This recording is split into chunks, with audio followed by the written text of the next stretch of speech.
So in today's video we discuss how to create a square with the left of black. That is the keyboard shortcut we used is Alt 9703. Okay, I'll show you how to create this.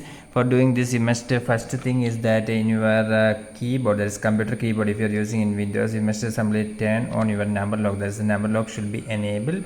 The next step is you must press and hold your alt key. That is, this is the alt key, so you must press and hold this alt key, so you do not remove your finger from this alt key. And at the same time you must type here 9703, and after typing that you can release your finger from this alt key.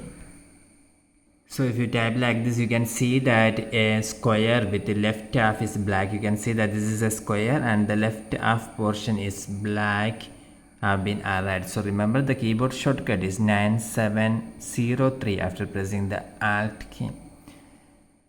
So make sure the number lock should be enabled. Of this video, see for more videos, subscribe and stay with Engineers Online. Thank you.